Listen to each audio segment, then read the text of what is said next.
Welcome back from that break. Former Finance Minister Ken Ofori-Atta, now a fugitive over an inquest by the special prosecutor into 5 cases. He is believed to be a suspect, generating controversy and deepening the already polarized political atmosphere, with the minority in Parliament outraged at the military raid of his residence in his absence. But the majority insists Ken Ofori-Atta must come and pass the accountability test.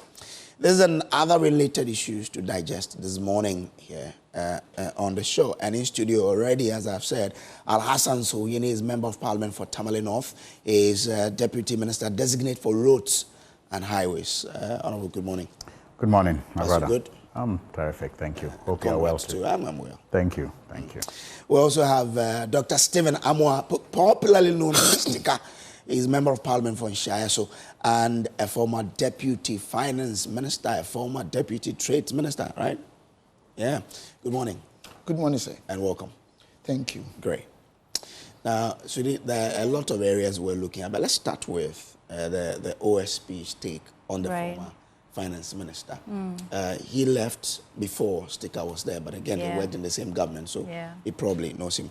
But, Doc, is the OSP wrong to ask the Finance Minister to make himself available, even though he tells the OSP he's not well? Thank you very much. My regards to our viewers this very morning. Prior to the program, I was saying that these are serious legal issues, and I'm not a lawyer anyway. So probably the dimension that I'll pick might not really serve a legal purpose. I mean, because your question is very good. I'll do my best, so you should bear with me. I'm speaking as a layman when it comes to the legal issues. As I'm here, I cannot say he's wrong or right, if we actually considering from a legal perspective. But what I can say is that for him to declare him fugitive is where I think, as a layman, I find it very difficult to understand whether indeed he even has that jurisdiction. You know, in law, they call something ultra virus, whether it's within his jurisdiction to embark on all that he's doing, as you're asking. And then my layman of understanding of fugitive is somebody who is escaping, or who has escaped from captivity or something. Exactly. And I wonder if Ofori-Atta is in captivity. I wonder. And I think we all have to be careful as a country. I'm trying to even work on myself, because as we are moving forward, Ghana cannot continue recycling some of these unfortunate incidents of what is happening. Now, as a result of some of these efforts or actions or omissions or inactions, some people, including army officers, went to his residence. I mean, illegally. They went there, somebody's private home. If you read our constitution, Article 18.2, I mean, it states emphatically that no one shall be subjected to the interference of his private home and properties. So even that act, initially they said it was OSP. Now they say he's not the one. Yes. Whether that is true or not is a subject to be also discussed another time. But this is the second time. CCTV footages of the people who went there. But we are not saying that OSP went there. We are talking about people making allegations that it was the ASP that actually gave them the mandate or induced them to go there. He's saying no, he's not the one. Whether that is true or not, his comment and his position and what is happening, it will be difficult for people to say that is not true or true. But even that is not true, sometimes some of these things give people the undue opportunity to embark on some of these antisocial behaviors. And me, as a financial economist, my problem is that how is this featuring our country on the globe or even on the continent of Africa? Because honestly, globalization, one of the key things that all investors look at for democracy and security. And if these things are going on, don't you think we are compromising our sovereignty in terms of security? Why don't you think the international bodies or the international world will also see it as a country which is trying to ensure that it fights corruption? Corruption in this way? Fight corruption in this way? You think this is how we fight corruption? that somebody, whether has mandate or not, went to another person's home with army people to go, whatever they wanted to go and do, nobody has an idea. And that is how we fight corruption. When the Constitution, clearly states how these things should be managed. I quoted Article 18(2)(a). It's so clear. It states without any ambiguity. Am I right or wrong? So what they did, is it not breaching the very constitutional extract or provisions that I'm talking about? So these are the things we need to look at. I think this thing has been going back and forth when there's change of government, except that I think this time it is unprecedented, because you talk about AG, what happened, a lot of people died, and even it is on record that the present speaker stated in Parliament that this is unprecedented. My issue is, whether it happened before or not, we need to manage these things well going forward. Right. Because we are a country. We are being coached or managed or protected by laws, creation of law. We have our sovereignty. This is a democratic dispensation. So if we keep on entertaining some of these, look at Ashanti Regions just a few days ago, Council of State election, what happened? Is this what we want to see in our country? Want to move on, whether it is from NDC or MPP. I want to repent. I want to change. I can make mistakes, but I don't think I want to go to those former way of attacking everything, condemning everything, praising everything because of my underlying interest. We've been doing this for almost 30 years. NDC does, MPP does. Have we gotten the expected results? No. Do we maintain the same status quo? No. We need to redefine. We need to define our corporate focus as a country. We need to introduce new paradigm shift and make sure that I wouldn't call my brother because he's a deputy minister, you're a thief, you are this. Even when courts of competent jurisdiction has not even come out any declaration or judgment. We need to build country. People respect us. Right. Because of our let me come in here at this point. You deputized this man who's now been declared a fugitive of justice. I didn't. He left before. Right. But you were in the ministry, of finance. For just a few months. Yes. Do you see the wisdom behind what the OSP is doing in trying to bring finality to these cases? We're talking about the SML deal, we're talking about National Cathedral, and Ken Ofori-Atta was at the helm of all the controversies and the issues. There was a point where even members of parliament wanted him to be removed from office, and the president didn't do that. Do you see the wisdom in what the OSP is doing? Regardless of we'll get incisive with the raid and the arguments pouring in from parliament and all that, but do you see the necessity of what the OSP is doing, trying to bring finality to these issues? Before then, let me correct you. Not everybody in parliament wanted Ken Ofori-Atta out. No, I didn't say that. No, you said members, and then some, right. Okay, fine. And two, their reason was not based on what you're saying. But more importantly, I think the OSP has a legal mandate, per our laws, to embark on what he's doing. Yeah. So there's nothing wrong with he inviting him if the legal mandate actually calls for that. Right. To probably conduct an investigation or interrogation to find out whether indeed something of that nature had happened and that the legal stipulates or frameworks of the land should deal with that situation. I don't have any problem. Okay. But I'm coming. But the political tone, what is coming around it, the image that is creating for our country is what I'm talking about. Who is not interested in we fighting corruption? And then the name calling. Yesterday, I made a very emphatic statement in Parliament. NDC, MPP, we do that. Sometimes we don't do that because we really, really mean it. But the public, how are they taking it? How do even citizens of Ghana see we politicians, whether NDC, let's be honest, the conversations in town. Okay. So we need to manage these things. We need to be careful how we conduct and monitor the critical activity part of some of these. Right, so your point of contention is the approach, not the intention behind everything we're seeing right now. How would you know? Fighting corruption. Nobody knows any other person's intention. Right, okay. But I don't think, in my opinion, apart from he also coming out there, he's a fugitive and all those things, when he had been informed, we all know that Ken Ofori-Atta hadn't been well. Let's be very honest with ourselves. Yeah.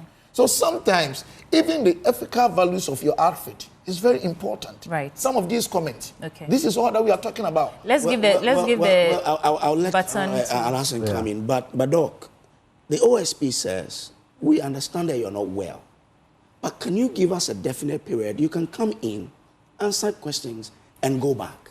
Is that a difficult ask? But I'm not saying that it's difficult. So they wrote to him. Did he respond or he did not? His lawyers You know, responded. some of these things, we call something asymmetric information. Sometimes we here, me, I don't know you, are not privy to certain vital pieces of underlying information. I hope you understand. So it makes it very difficult to really, honestly, sincerely make emphatic statements on some of these because there are so many presumptions which may be rebuttable. I don't know if you understand what I'm trying to say. Get you. But all that I'm praying for is that the OSP and any other factor must do this in good faith. It is extremely important. I think in law they say they call something one is a malafide or whatever, something being done in bad faith, and the other one in good faith. Do you sense bad? I hope you understand. See, they have something like, whether it's a Latin, I don't know. But do you sense bad faith? If I say that, I will be very dishonest. I can't say it is or it is not. As I said, I'm trying to really do my best as much as I can to redefine the way I do my things now. If I say it's bad faith, I will be very insincere. If I say it is not, I also, because I don't know, but the way he's going about things and the comments and then the attacks on him and his private homes and properties, which are not actually in line with the constitution of this land. This is what I am talking about. And I also call for further investigation and interrogation and those who perpetrated these dysfunctional and socially unacceptable behaviors. Because it's today that is Ken Ofori-Atta. Tomorrow it may be my brother here or myself or you.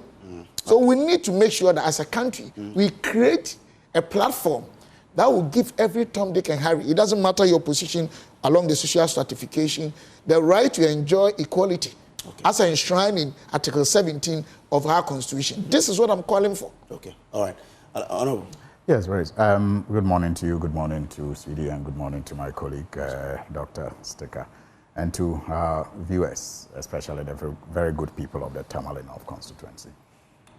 This is an important conversation to have because as people who are into governance and key players in democracy, it is not oblivious to us that our democracy is under threat. And it's under threat because so many people who are not key players in it are beginning to question how well the democracy is serving them.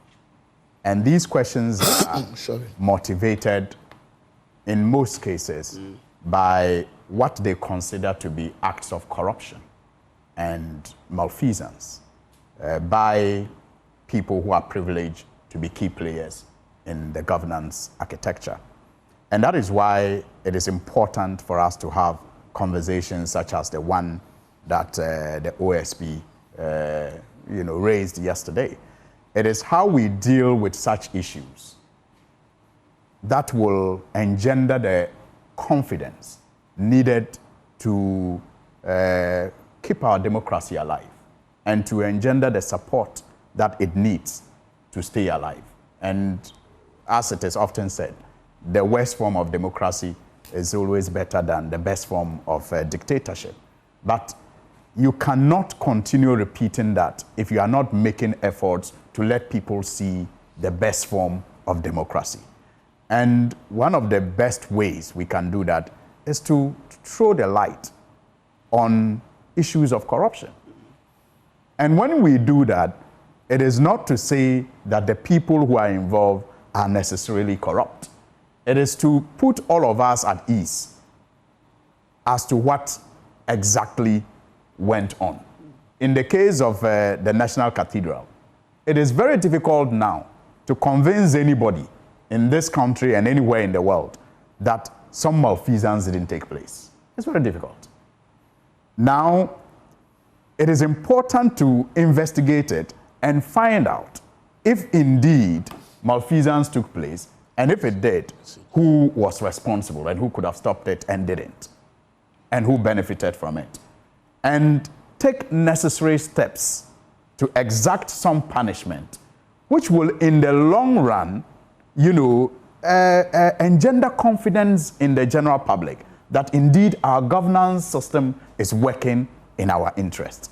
So we cannot discount conversations around the need to investigate that matter. And it will be unfair on the part of, say, somebody like Ken Ofori-Atta, if this matter is not even investigated, and the fact is that he is not responsible, because the general view out there is that he had a key role to play in whatever transpired as far as the Cathedral is concerned. So for supporters of Ken Ofori-Atta, and even for himself, it must be of interest to them that this matter is looked into thoroughly, if they believe that they did everything above board and it is unfair for anybody to hold them responsible. So it is important that we have these conversations. Now, that is why I like the question you asked initially. In having these conversations, tangential issues are bound to be introduced.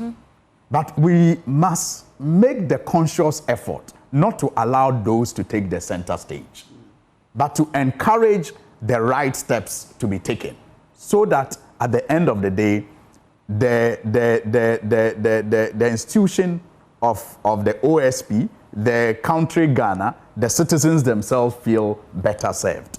And so I was very happy that yesterday the OSP spoke and, gave the indication as to the efforts he has made so far to reach out to Ken Ofori-Atta and the frustrations.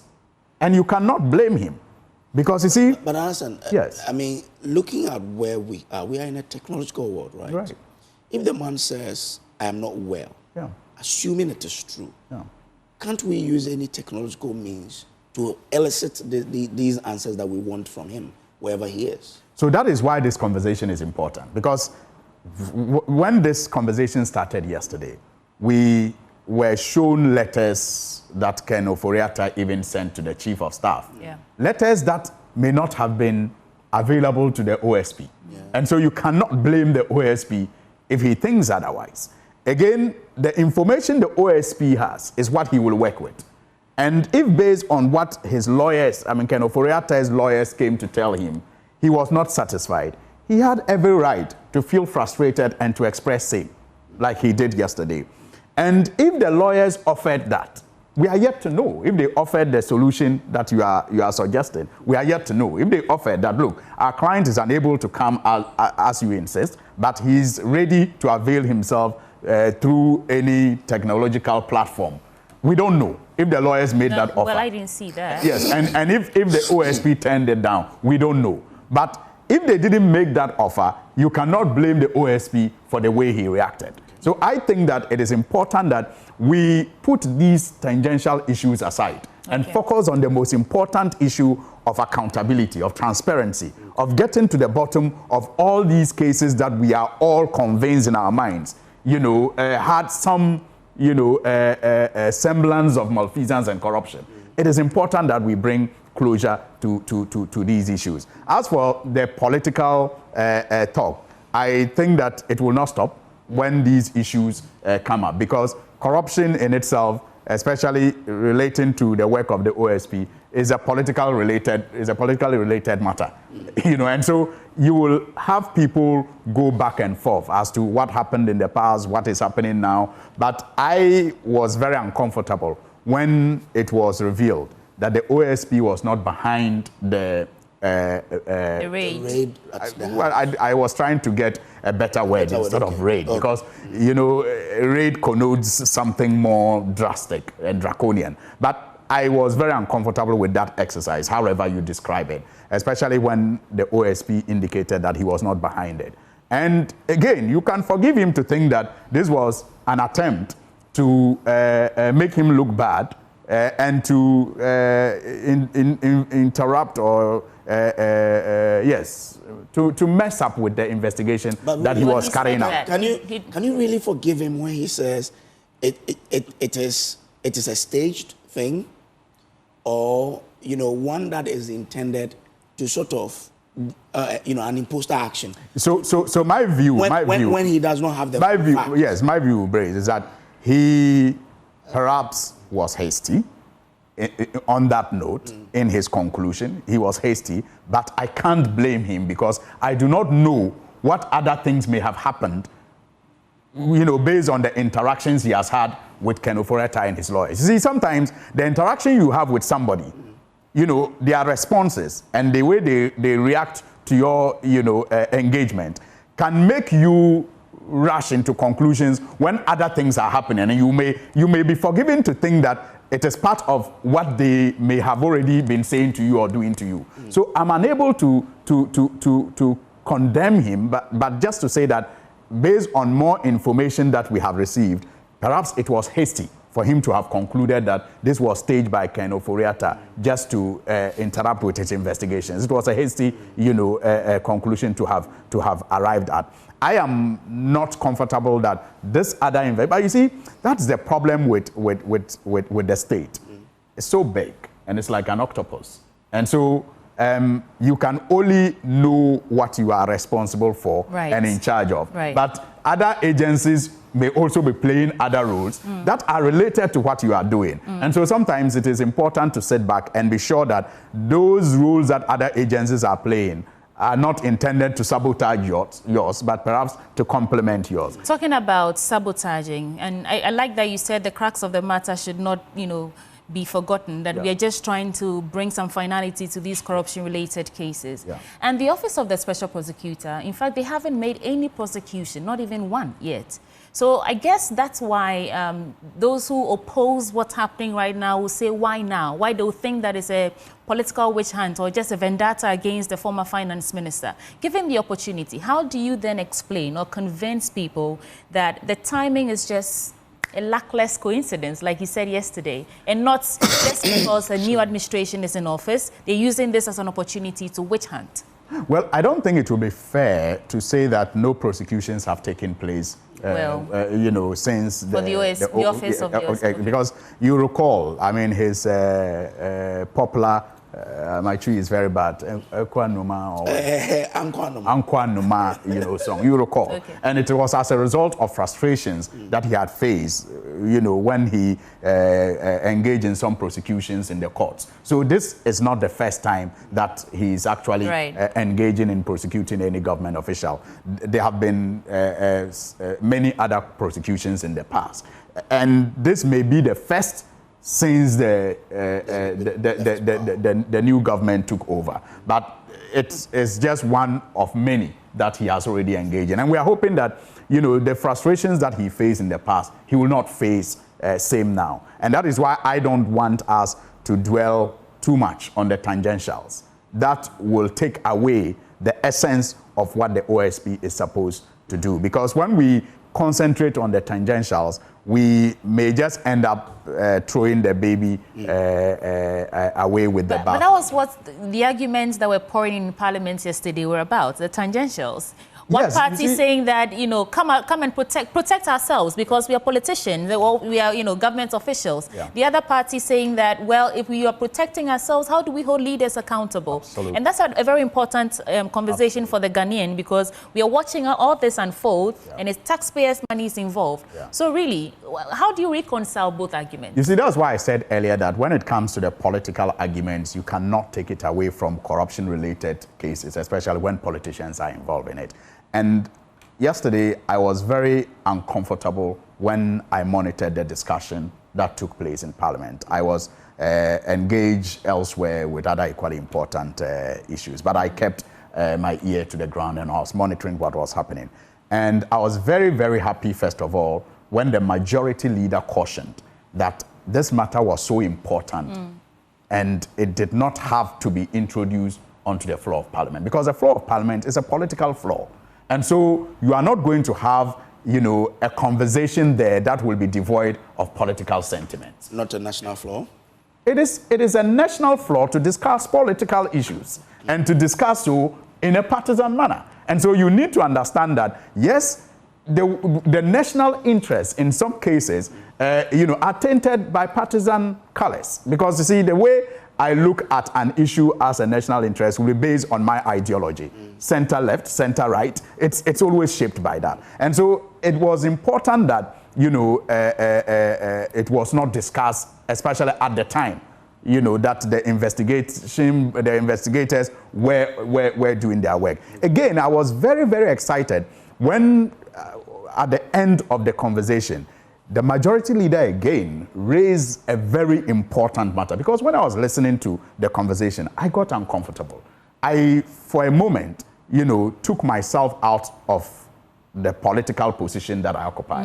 And then I asked myself how I will view the sentiments that were expressed. And I thought that the majority leader was right. It was beginning to sound like we are a political class, let's connive and collude and protect ourselves because we will always fall foul of the law. Already and that we will narrative, always be, you know, and we yeah. and one of us will always be in authority. I felt very uncomfortable with that kind of mindset, and I thought that it was not doing justice to the need to preserve and protect and promote our democracy. No, so I was happy when the majority leader made that point, that we should not be portraying ourselves that way, and that, look, we should allow the state institutions at every point in time to hold everyone, you know, accountable, especially those of us who are a part of the political class, because that is the only way that we can engender confidence in the people to continue to support the democracy that we have all come to embrace. Doc, let me bring you in here. Now, from where Al-Hassan left off, we need to take out politics out of this whole conversation. How do we deal with this particular matter to ensure that we are getting the desired results in the interest of the nation, Ghana? Thank you very much. One thing I want all of us to do, you know, most of the times when I speak, I bring in God. It's not because I'm holy. I'm not holy. But I'm one person that I believe that anything that you are saying, anything that you are doing, when you are left alone with God, whether honestly, Ghana is first, but not your political party or yourself. That is where the problem is. It's not what we say here. I'm not referring to my honorable member, but as a country. When he was talking, he said that, oh, if you look at the Cathedral issue, he even drew his own conclusion that nobody will say that if we are ABCD hadn't happened. I'm not challenging him. I'm not saying something happened or something did not happen. But we are guided by laws and rules. There are situations in Ghana here that people were, look, what didn't we say about my own brother, Dr. Atuforsen? And what happened? I don't know if you understand what I'm saying. Yeah. And that is why the Constitution, the 1992 Constitution of the Republic of Ghana, has made it clear that somebody cannot be guilty until it is proven guilty by a court of competent jurisdiction. So sometimes let us all be very careful about this. Is my point.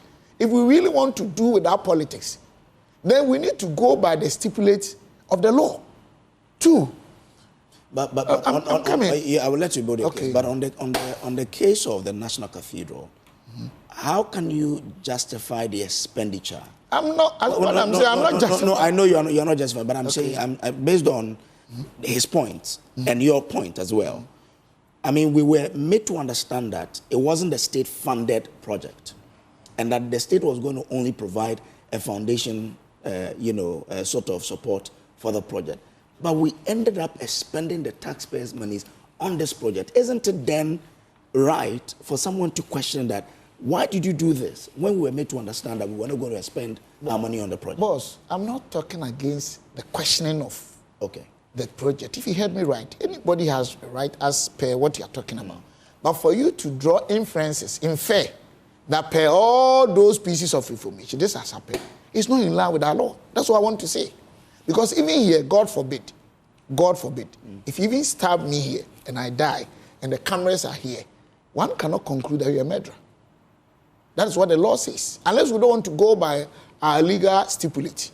Let us be honest and get this thing clear. Because tomorrow is somebody. The next day, it could be that Ofori-Atta will be taken through all the legal thing and the NDC. And he even win the case. Okay. So you call him guilty. I'm not saying that what he did was right or wrong. I cannot say that. And the one thing we also need to look at is, now they have the faces of those who did that. Are there faces that anybody on this earth could say that it was stage managed by Ken Ofori-Atta? Because some of them are publicly known. I hope you understand. It's not good to ethically mention names here. Yeah. We are not here to do that because of safety and security of other people and their reputations.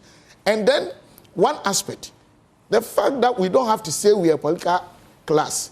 We don't have to, we are not, because of that, we shouldn't protect people who are committing crimes or whose acts are illegal or whatever. I agree with you 100%. But if that is the case, then we have to be at peace, because I love that. But a situation where if MPP is in government, the picture about all NDC guys and these situations are seen from different angles. And the insult in parliament on the floor, the kind of words some of my colleagues from majority side used, as if Ken Ofori-Atta hadn't done any iota of good in this country. So it made me even move to the fact that 2016, we're growing 3.6. Our industry about 2.7. Go and check our services and others. Our inflation was about 15.4. Basically, about 100,000 young ones were staying home because they could not afford free SHS. When Ken Ofori-Atta took over this country, for the first 3 years, the figures, GDP was running to 7% averagely for 3 years. Inflation had come to 7.5%. You saw how things were going. Poor people had opportunity, whether you criticize the challenges or not. Because the challenges we are talking about free SHS. I went to secondary school 40 years ago. They were all there. I mean, we're having vacation classes. Aki is alive. Ola is dead. You can call Aki, whether he was not teaching me at home. It didn't mean that my father was illiterate. Our food was not good. People were calling some of the food gas. Even when you pass exams to go to secondary school, they will tell you because of difficulties and challenges, you have to be a day student because there were no beds. I am not saying because of that we don't look at today. But it looks like when we are in government and opposition, the very thing that we criticize, they are the same things we are confronted with. So I'm saying that let us take a new position. That you use words that are unprinted or unprintable. Words that will make people out there. But for the what's his name? OSP. Doing his work, of course. I agree with my brother. These corruption things, we need to. But somebody also said that, then how come that first week or second week of appointing a respectable attorney general, then almost everything that has got something to do with somebody who is in the majority's domain is cleared. I'm not saying they've done something wrong, they should be jailed. No, I can't say that. I don't have any information. But somebody will ask, just within 1 week, not even 2-3 months, that probably investigation has been conducted by your good self and outfit to show that, because we are clearing. So what we are saying is that then right after, you set up ORA. That will cost us money, time, resource, energy. That will push into the public domain, political connotation and eyes. Maybe they are even doing it for the good of all of us. ORA didn't look, talking about... They said they were not taking anything, we're not spending... No, costing us money doesn't necessarily mean the state. Those who are doing it, Honorable Okujeto has been given a very huge mandate. Time, resource.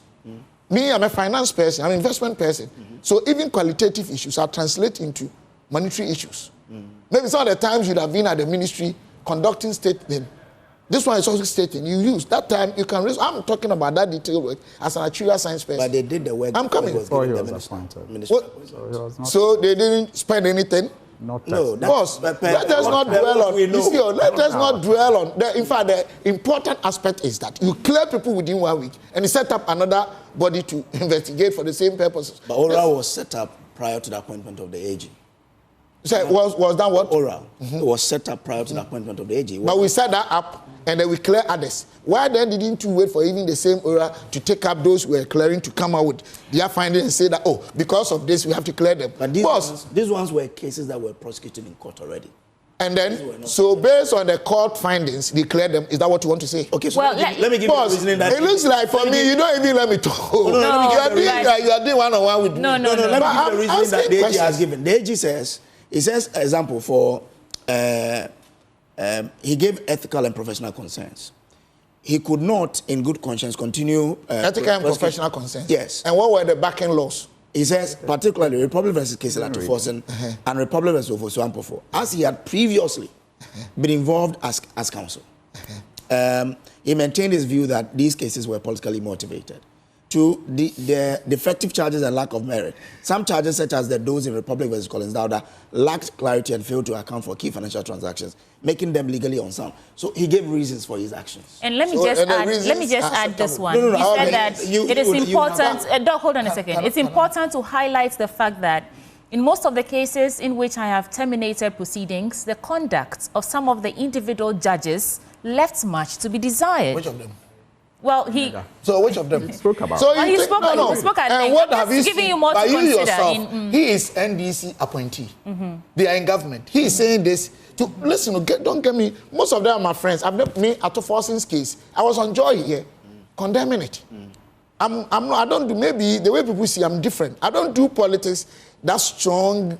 I mean that extreme position where if it's white, I would say it's black because of MPP. Yeah. God knows my heart. But what I'm saying is that all the reasons he's giving here, then he's telling our judicial system is kaput now. If this is what you want to say. Actually, so I've got it. I'm coming. So if you're in government, your people's cases do not have merit. No. But if you're not in government, this is what we are doing to ourselves. But that's not what he's saying, Doc. Boss, I'm not saying what he is saying. That's an but that is a picture you're making. But that is a picture. Go out there, ask people. No. Ask Ghanaians. No. But when you are not, please. No, that's okay. That's okay. Doc, please make no, it's what I'm doing with three people. Doc, please make Allow me to make my point. Please make your point. So God will judge all of us. God will judge all of us. If this is what we want for Ghana, let's move on. Because NDC will not stay in opposition, in government, in perpetuity. We will not. I am not concluding respectfully that those my NDC brothers are guilty. I'm not saying that. I'm not saying they are wrong or right. I can't say that. That would be very unfair on my part. But the speed and the alacrity, the readiness, the swiftness with which they have cleared the case, let's all ask God with our conscience whether it is right or wrong. The behaviors of some of the judges. So why didn't you change the judges? I'm not a lawyer, but don't they change judges? Don't they change judges? Please, don't let us support some of these things because it's about Ghana. Look, I was asked on Metro whether for present President Mahama, His Excellency, is doing well or not. Initially, or he did whatever English you want to use, I would have said, oh, he's done nothing. Oh, he's done, no. But I told them, I don't want to go by those ways again. I will not. Before I will condemn something, in my mind, in my conscience, with the facts I have, I should make sense. Other people can take on, that's not my business. I said that 1 month, how can I judge the president within 1 month? It will be uncalled for. It wouldn't be right. I can't say he's doing well or he's not doing well. The only thing I have against this government, not he as a president, but this government, is the way they're attacking even private properties. Bloodshed, burning schools. Go to Kunsu area in Ashanti region. They are burning public schools. I'll give you the pictures. Go and check. Apart from that, you can't judge if he hasn't finished with his appointment. I mean, in any setting, it will take him about 3 months to really settle and move on with his things. I don't want to budge in, but I have to get you to clarify this. You said government, and you mentioned burning of schools. Is it government that is doing that? No, I'm saying that public properties and private properties, they are in government. And if these things are happening in Ghana, and most of them, we all know, you can lie to yourself or God, they are NDC boys. Just as probably MPP, I remember that one national whatever coordinator in Ashanti region, you saw the guys went there and got him out of office. But what I'm saying is that apart from these things that I have issues with, because it's tarnishing the reputation of our country and it's scaring investors, you cannot sit here and appraise the president within 1 month. What I'm drumming home is that let us all change. Because even if Ken Ofori-Atta has done something bad or good, on the floor, people were using words that are not even good for the younger generation, the youth, to even witness and see. Because what are we talking? That is what I'm talking about. Okay. Let's pause here for a second. Mr. Sweeney, yes. So dive in on the conversation of these, the controversy surrounding Attorney General clearing some of these cases. You've heard what he said. Yesterday, Minority also held a press conference. They're asking that all legal prosecutions be stopped for fair play and all that. So what really, what's on your mind? Maybe before I look at that, I'll just want to assure my brother that perhaps on the matter of the National Cathedral, we are saying the same thing, but he didn't listen to me well. What I said was that as things stand now, it will be very difficult to convince anybody in this country and the world over that nothing untoward happened with regard to our quest to put up a national cathedral. I didn't blame anybody. But it's going to be difficult to tell anyone that no malfeasance happened. That you agree with me. It's difficult. I'm not saying Ken Ofori-Atta was responsible. I'm not saying Nanado was responsible. But as things stand now, as if you listen to all the stories, look at the amount spent and the work done, I mean, it's going to be very difficult to tell anyone that no malfeasance happened. So on that note, it is important, and that's the point I was making. On that note, it is important that investigations are, conducted into it to establish the nature of malfeasance, who was responsible, and who benefited. Okay. I didn't say somebody was responsible. So that's what I'm saying. We are saying the same thing, but perhaps you didn't listen to me well. But we are saying the same thing. No, you were drawing conclusions. No, I didn't. That's right. You did not listen. And I think I agree. I said that and I said it was even important for Ken Ofori-Atta and his supporters and he himself for an investigation to be done to establish whether he was involved or not. So you should listen. That's the point that I was making. Then on the economy, nobody can also again say that Ken Ofori-Atta didn't do well. I mean, even a clock that is wrong, that is faulty, is correct twice in a day. A clock that is not working at all, it is correct twice in a day. So no one can say Ken Ofori-Atta didn't do anything for Ghana. But, let us be fair to ourselves. As far back as 2016, the EIU and others had predicted that based on the work done by the government of the day, that was in 2016, the economy was going to grow by about 8 to 9% in the Was this in following 2016? Yes, 2016. It was predicted. It was predicted by the EIU and many other economists. So you see, for me, I've always likened what happened. I had these disagreements. We listened to you. I had these disagreements, but I listened to you. So please, let's proceed with a decent conversation. So I'm saying that I've always likened these so-called growth, between 2017, 2018, 2019 to inheritance. Somebody goes to the farm during the rainy season. He does so much work, till the land, farm maize and, granules and others. And unfortunately, when it is time for harvesting, he passes away. And then his child takes over. And then harvests so much home, full, fill rooms with maize bags and, granules. And he's boasting that, look, the harvest, this year's farming has yielded so much, only to return to the farm the following year and bring back less bags. Another year brings back less bags. And by the fourth year, he brings back nothing but debts. And that is exactly what happened to us in the case of Ken Ofori-Atta. He may have done some things right, but when you are talking about these economic growths, be mindful that these predictions were done in 2016 due to the work done. The harvest came in, and then he took it home and ate kenke and fish with it. Ate kenke and fish with it, partied with it.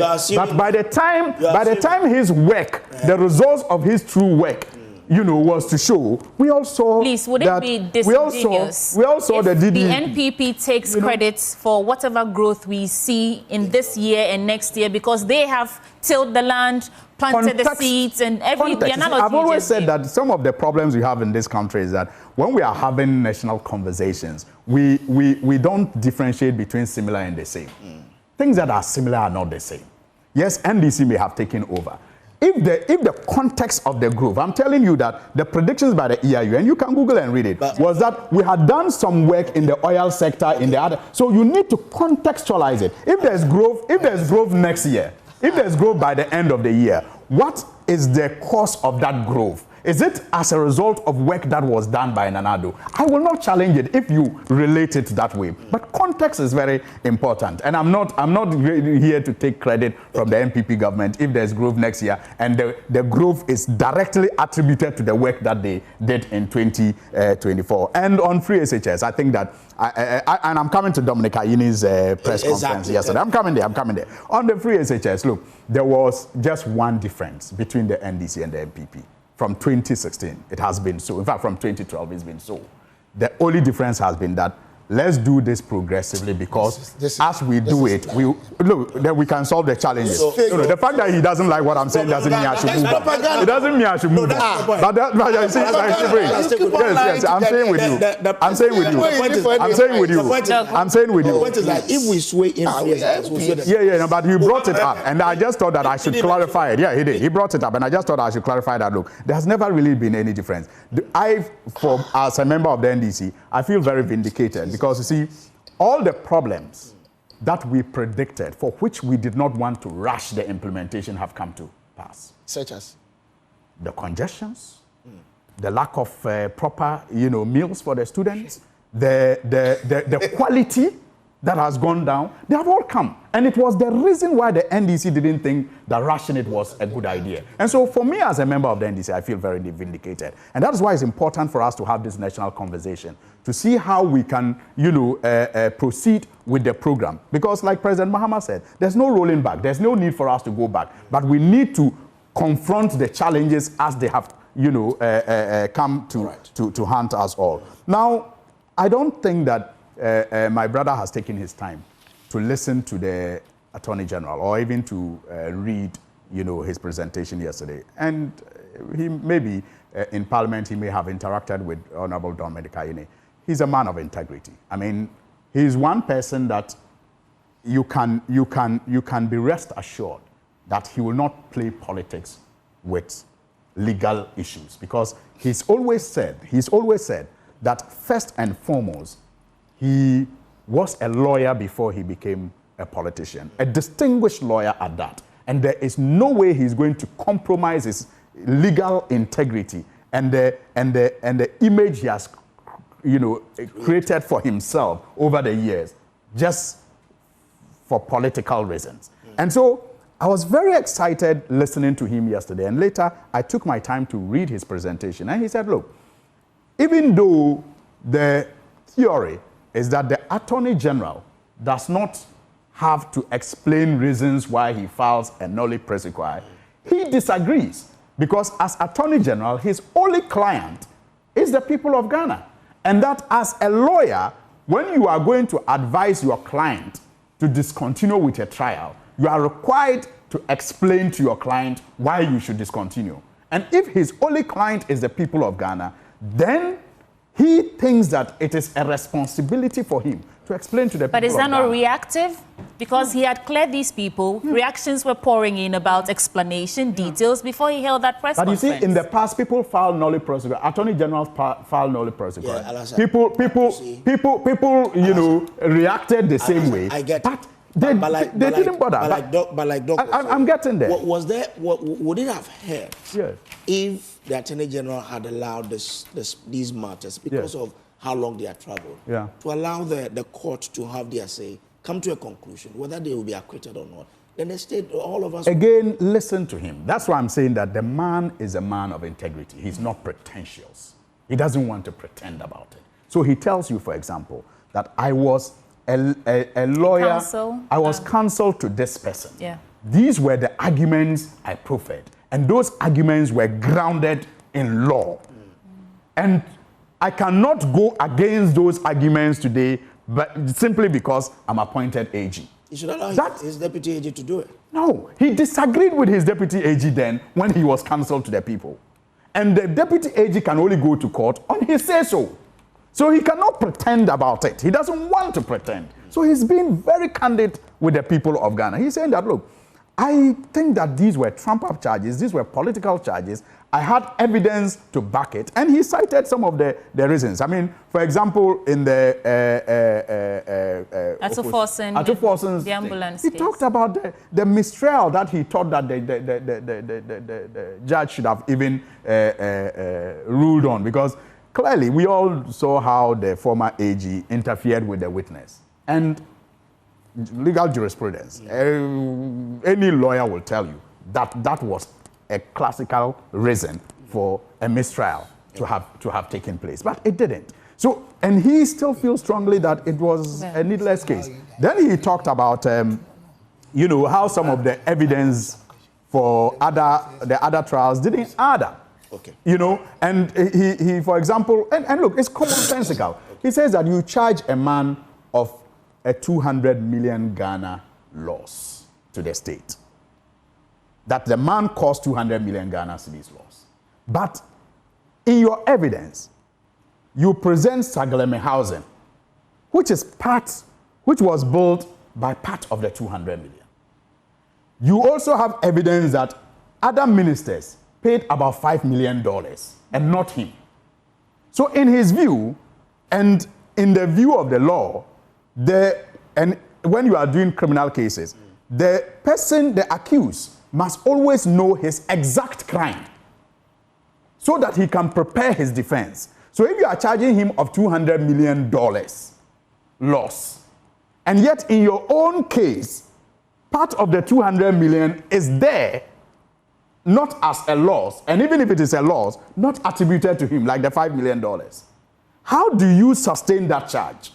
So he says, let us look at how we can perhaps invest. And that's why he was also careful to say, look, I discontinued some of the cases. I filed nolle prosequi, but I did not, you know, acquit and discharge some of them. So because you see, any future AG can take and then better evidence can even make he himself go back to court. All right, that is fine. Final bites on this, because we have 2 more issues and our time is very limited. So, but I think the way you allow him to speak before he can allow me to. Who allow you to just beg. Were they not interjecting? In the first they were place, interjecting. In the first place, I think for the economy of Ghana, give it a whole 2 hours for MPP and know, if you like, call each other. Because the deceptions are too much. As I'm talking to you now, GDP, which sums up everything, just before we handed over, and even now, our GDP is growing about as twice as 2016. With the exception of inflation, which is about in its 20s, and we inherited 15.4 their time. And let me tell you, this post-COVID issue because people think they can deceive Ghanaians. When in the history of this country, where public service workers asked to stay home, but they were paid. That the world was even growing negative 3.3. We grew 0.4. We had revenue shortfalls of about 12 billion in this country. We really suffered, the whole world. And yet people don't want to consider the fact that the situation was very uncontrollable globally and nationally. But because of politics, we want to go on talking about SHS. But in that period, we got a lot of money too, didn't we? So have you quantified that against our obligations? Exactly. No, I'm asking you. This is what the media please do for Ghanaians. How much did we get? Okay. How much was our obligations? We ran what I describe as negative effective tax rate economy. That's how I explain all these things. But we need to understand these things in their context, not just comment because people do not understand. Look, if you come to SHS, the challenges my brother, honorable member, is listing them. Were they not there before free SHS? Even their time, chalk, if you could remember, it was difficult for even education service to have access to chalk. Simple, normal chalk. What are we talking about? Chalk. I'm saying chalk. So don't let us, and NDC never, ever started free SHS. God will judge all of us. Look, is it not the same NDC that you remember? Let me finish. No, let me finish this before I ask you a question. Let me ask you, please. I'm coming. Let me end with this, or let me finish. Then ask me a question. National health insurance. When we're passing it in Parliament, the NDC guys left Parliament in disagreement. Then when we started and they saw Ghanaians were buying into it, they said that they started in Kransa and Techiman, which were started by the Roman Catholics. In fact, 1998. Senate and other bodies submitted a paper to the then former president, His Excellency, late, yes, about the fact that we had to replace cash and carry. He said what they had submitted was very good, but the economic capacity of this country could not.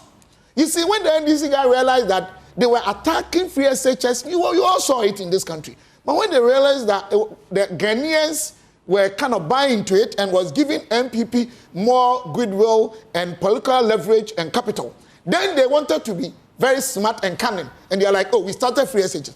Every young child in this country knows that free SHS, it was MPP's baby and implemented. In fact, almost all pro-poor policies in this country, which one is implemented? But they are the Social Democrats. In economics, they are supposed to adopt what I describe as contractional fiscal policies. That all these free things, they should have done them. But they came and canceled teachers' allowance, nurses' allowance. It look like, because they have this propaganda mouthpiece, they always want to deceive. Because the thing is, if we leave you, I know you go on and on, and there are so many arguments you can make to support your claim. But we do two main issues, and then we have to go. Question. Quickly, please. My brother, is it the Attorney General? He's saying that he's a man of reputation. Honestly, that's a fact. I'll not lie, because I've come close to him. Okay. But you cannot exonerate him what is happening. Okay, why didn't he then allow the legal process to go on? If you even didn't like the judges, we are in this country, they change judges. So that the legal process would have taken its course. Because we have a constitution.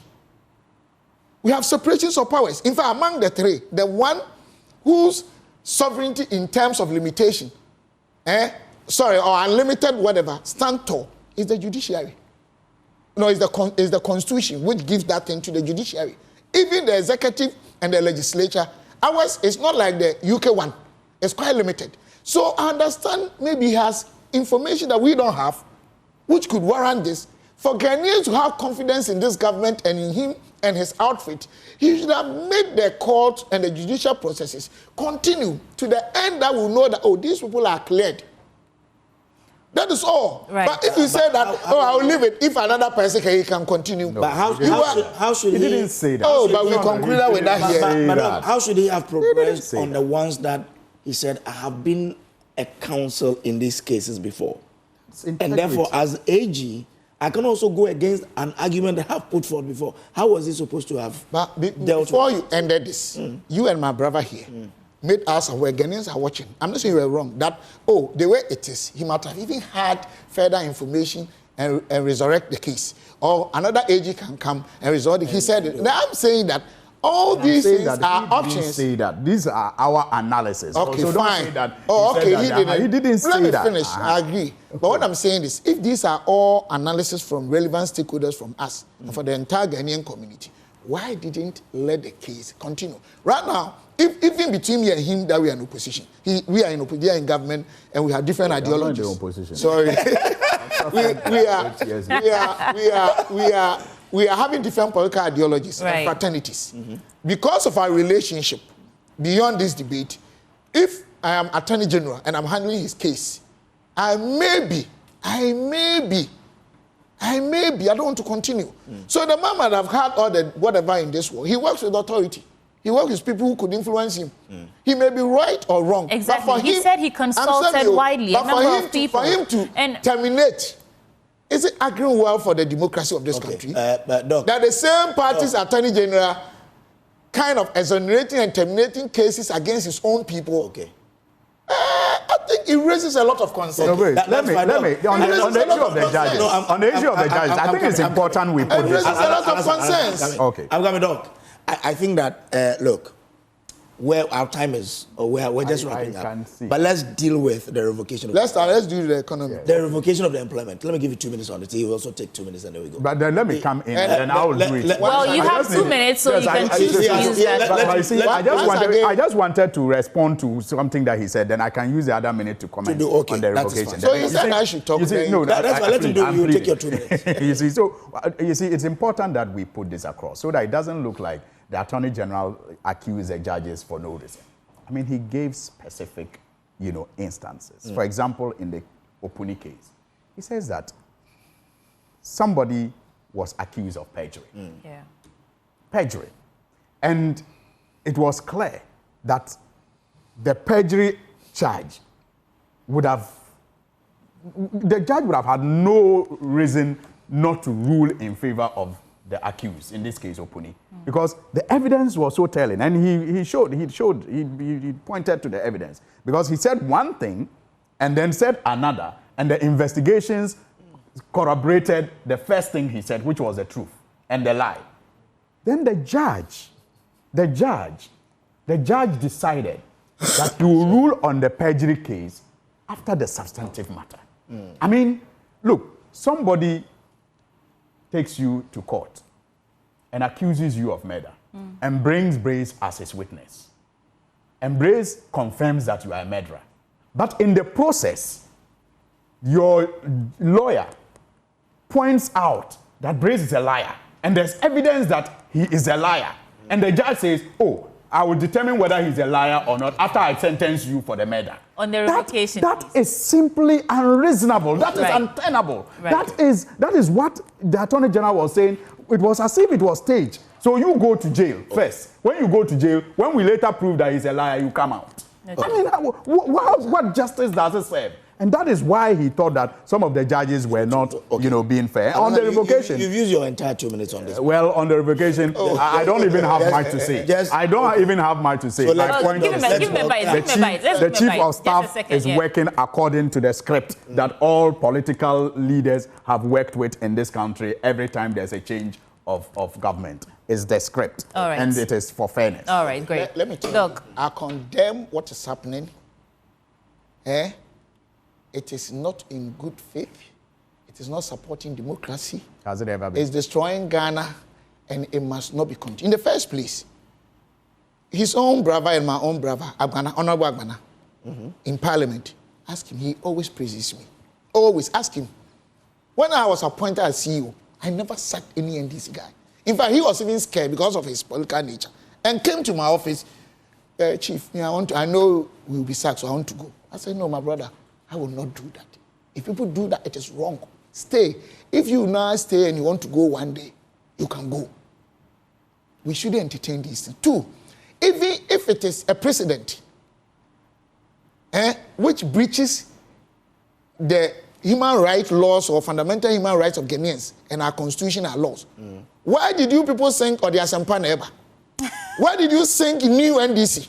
So the Asempa is that people who have been duly given appointment letters should be sacked. The same Ghanaians that our taxes. Some of them bought it. Can I finish? Some of them bought it. Bought from where? Not fair process. So when you prove. Look, yesterday we had a conversation.